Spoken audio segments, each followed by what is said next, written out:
¿Qué tal? ¿Cómo están ustedes? ¿Bendecidos? Anhelo que sí, que todos estén bendecidos. Hoy voy a tratar de ser breve porque tenemos Santa Cena, pero una vez más queremos reflexionar acerca de la existencia eterna de Jesús. Y Dios insistentemente me estaba mostrando la grandeza de su Hijo amado. Por las noches, mientras escuchaba mensajes, mientras oraba, Dios me hacía entender la grandeza que Jesucristo es el Rey de Reyes, es el Señor de Señores, y que nosotros tenemos que darle la gloria a Él. Y hoy sabemos de la existencia eterna de Jesús. Y particularmente me llevó al libro de Hebreos. El libro de Hebreos, la carta a los Hebreos, es una carta difícil de entender para quienes no conocen el Antiguo Pacto, el Antiguo Testamento, porque en el Nuevo Testamento explica el porqué de ese antiguo pacto y cómo ahora se estableció un nuevo pacto y ese antiguo pacto quedó abolido. Y por eso que comenzando el libro o la carta a los Hebreos, en el capítulo 1, verso 1, dice: Dios, habiendo hablado muchas veces y de muchas maneras en otro tiempo, a los padres por los profetas. Y es grandioso cómo Dios fue dando a conocer a su Hijo amado. Aquí el libro de Hebreos lo explica y lo exalta a Jesucristo. Y ya los profetas de Dios le fue revelado que un día vendría un Salvador del mundo.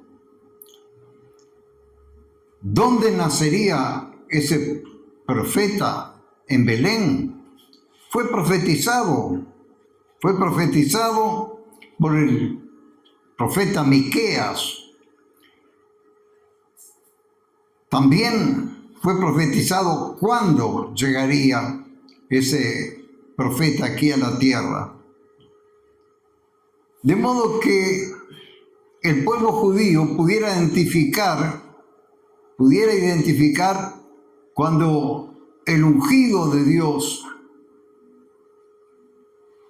iba a nacer acá en la tierra y que ese era el ungido de Dios. Sin embargo, la mayor parte de los judíos no lo reconocieron, pero sí aquellos que Dios había determinado desde antes de la fundación del mundo.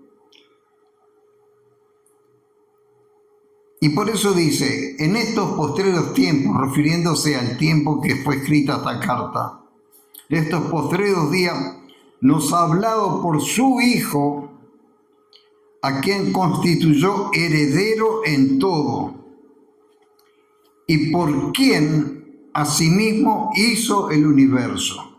Es decir, aquí en la carta comenzamos a descubrir la existencia eterna de Jesús. Jesús existió antes de que este universo que nosotros conocemos existiera. Porque la palabra no solamente en este libro, sino que en otros lugares de la Escritura dice que por medio de Él fueron hechas todas las cosas. Acá en este caso dice, por quien asimismo hizo, Jesucristo hizo el universo. Es decir, el universo es una creación de Jesucristo. Y ya Dios lo tenía determinado como Salvador del mundo desde antes de la existencia del universo, desde antes que existiera la tierra, desde antes que el hombre estuviera acá en la tierra. Ya Dios sabía que el hombre iba a caer y que iba a necesitar establecer pactos en este caso, pactos de sangre, en principio bajo el antiguo pacto matando animales, pero luego un pacto eterno, uno solo y para siempre, de aquel que daría su propia vida para que fueran borrados todos nuestros pecados. Por eso es que Dios da a conocer aquí a través de esta carta a los hebreos que Jesucristo fue constituido heredero de todo. No solamente Jesucristo existió desde antes de la creación del mundo, sino Jesucristo también es constituido heredero porque tiene existencia eterna. Solo que cuando Él vino fue una manifestación en carne y sangre como nosotros, pero su existencia fue existencia eterna.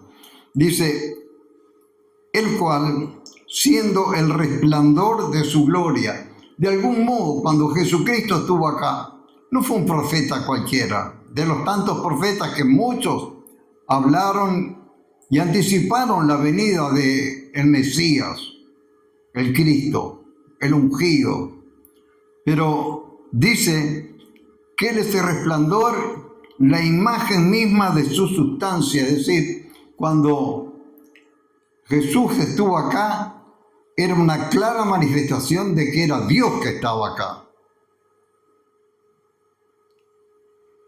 Gloria a su nombre, imagen misma en su existencia. Pero además, Jesucristo es el que sustenta, dice, todas las cosas con la palabra de su poder. Es decir, la existencia actual de este universo del que conocemos muy poco, apenas conocemos acá el sistema solar, los planetas, acá las cosas que están más cerca, pero la cantidad infinita, constelaciones, la grandeza de este universo, nosotros no conocemos más que muy poquito, y lo que vamos conociendo es por la revelación del Espíritu de Dios, porque Él, Jesucristo, hace que siga este universo existiendo. Dice que Él lo sustenta con la palabra de su poder. Y vino efectuando la purificación de nuestros pecados por medio de sí mismo. Los sacrificios que se llevaban en el antiguo pacto eran sacrificios que se tenían que reiterar siempre, porque eran hombres mortales, imperfectos aún, el sumo sacerdote. Este sumo sacerdote que también tuvo su tiempo de interceder y de matar estos animales en el antiguo pacto, pero ahora vino Jesucristo y Él mismo daría su propio cuerpo en sacrificio para que se estableciera un pacto perpetuo, un pacto para siempre. Ya no es más necesario que se vuelvan a hacer pactos de sangre, porque ese pacto de sangre ya fue ofrecido por Jesús una vez y para siempre, habiendo efectuado, dice la palabra, la purificación de nuestros pecados por medio de sí mismo. Pero acá también está hablando del que vendría. Le explica a los hebreos, el que vino, y acá dice, del que ya está sentado a la diestra de la majestad en las alturas. Y nosotros sabemos que Él vino, que Él resucitó y que está sentado a la diestra del Padre en los cielos. La Escritura mismo, en varios pasajes de la Escritura, nos habla acerca de la existencia eterna de Jesús y de que Él ya está sentado y fue hecho tanto superior a los ángeles por cuanto heredó más excelente nombre que ellos. Porque Jesucristo, cuando vino, Él fue superior al sumo sacerdote, que era la máxima autoridad espiritual en el antiguo pacto, pero también superior a los ángeles, a los arcángeles y todos esos seres celestiales. Él fue constituido Hijo de Dios eterno y que también ha sido el mediador eterno. El Jesucristo es el camino, la verdad, la vida. No hay otro nombre dado a los hombres que podamos ser salvos, sino por el nombre glorioso de Jesucristo, hermano. ¿Qué es lo que trata de presentar acá el autor de este libro, que está por encima de todas las cosas? Fue hecho tanto superior a los ángeles, ¿vio? Por cuanto heredó más excelente nombre que ellos. Por eso, en el verso 5 dice: porque ¿a cuál de los ángeles dijo Dios jamás, mi hijo eres tú? Yo te he engendrado hoy. ¿A cuál de los ángeles? Nunca. Nunca los ángeles. Y otra vez dice: yo seré a él padre y él me será hijo. Y otra vez introduce al primogénito en el mundo, dice: adórenle todos los ángeles de Dios.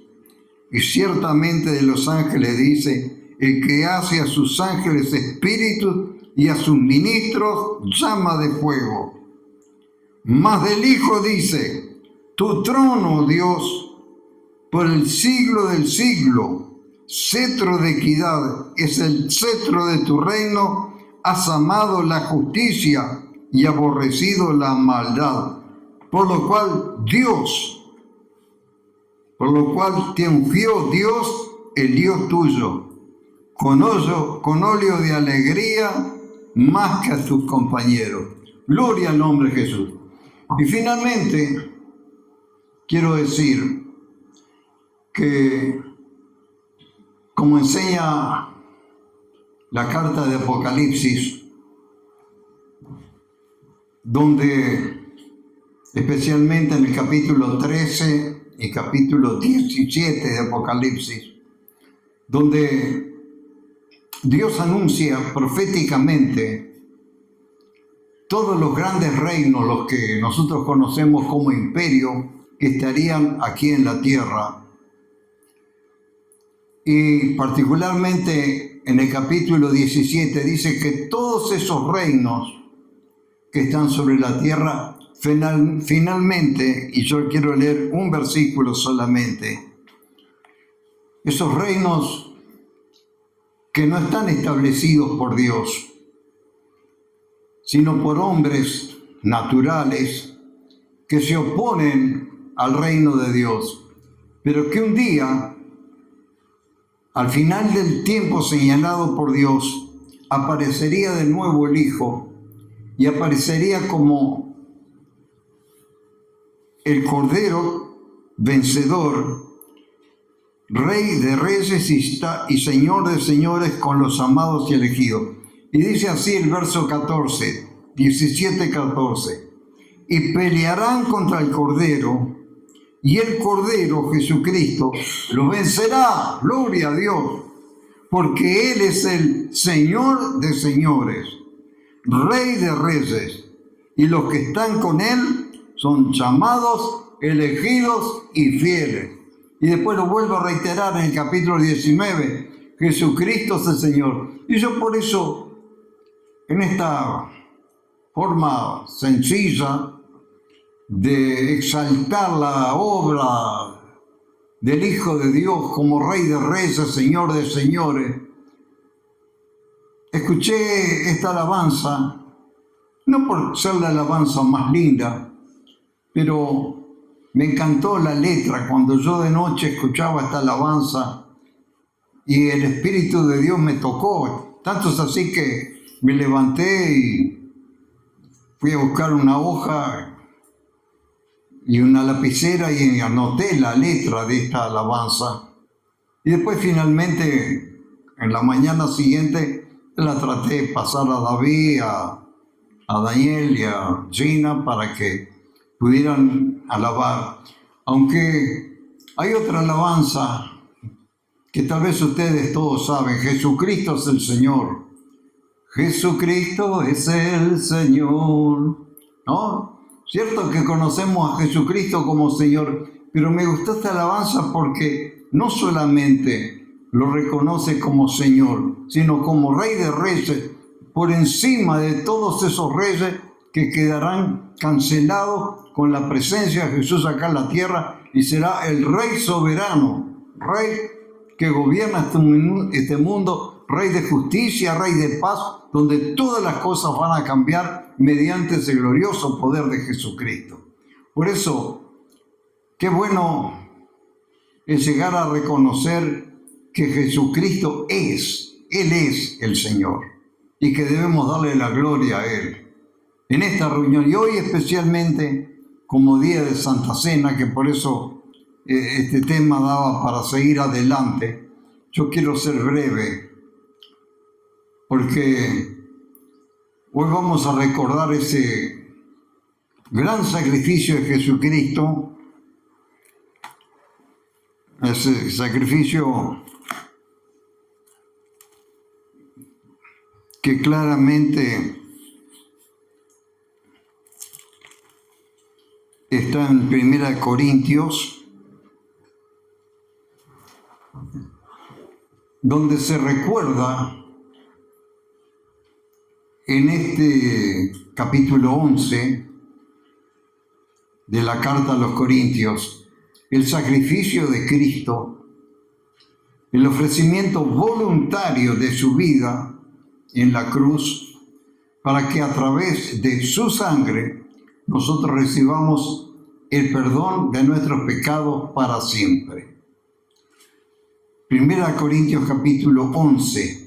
No vamos a leer esto porque ya lo sabemos todo, solamente esa pequeña parte para no hacer uso indebido de la cena del Señor, participación indebida. Siempre aclaramos, tomando la cena del Señor indignamente. Para no tomar la cena del Señor indignamente, debemos reconocer que en el pan, por la fe, nosotros consideramos que es el cuerpo de Cristo. Por la fe creemos que es el cuerpo de Cristo. Y lo mismo, en el fruto de la vid, nosotros creemos que es la sangre de Jesús.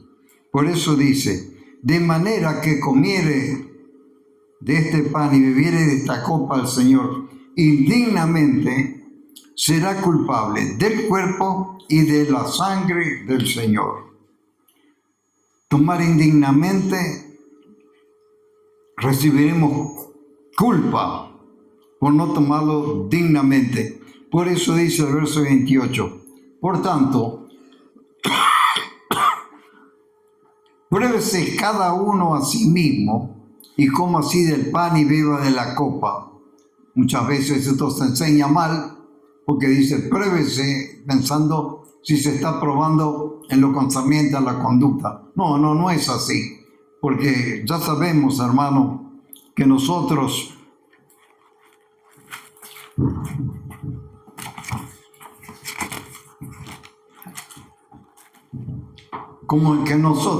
lo tengo acá bien claro esto, nosotros delante de Dios, mediante ese sacrificio de Cristo, tenemos una posición delante de Dios, y nuestra posición es invariable. Somos eternamente justos delante de Dios cuando por la fe nosotros participamos de su cuerpo y de su sangre. Sin embargo, nuestro estado, nuestra conducta varía, ¿no? Nosotros, en nuestro andar cotidiano, nuestra vida muchas veces fluctúa. Cuando aprendemos a vivir en el Espíritu, de pronto nos ponemos a charlar con una persona y cuando vamos a hablar nos damos cuenta, ya dije algo que no tenía que haber dicho. Porque nuestra conducta fluctúa. Y cuando acá dice, en lo concerniente a tomar indignamente la cena del Señor, no es referente a la conducta, sino concretamente es a discernir, que es lo que ya dije antes, a discernir en el pan el cuerpo de Cristo. Esto es muy serio, hermano. Discernir, porque el que come y bebe indignamente, dice, sin discernir, sin distinguir, ¿saber lo que es discernir? Distinguir una cosa de otra. Usted tiene que distinguir qué es el cuerpo de Cristo, no qué es el pan. Por eso dice, sin discernir, tenemos que distinguir claramente que se trata del cuerpo de Cristo. Y lo mismo ocurre con el fruto de la vid. Tenemos que discernir, distinguir que es la sangre de Jesucristo la cual vamos a beber. Porque el que come y bebe indignamente sin discernir el cuerpo del Señor, juicio come y bebe para sí. Por lo cual hay muchos enfermos y debilitados y tantas otras cosas que nosotros conocemos por tomar indignamente la cena del Señor. Por eso vamos a pedir que los pastores aquí estén sirviendo la cena del Señor y todos los que van a participar de la cena del Señor entonces estén de pie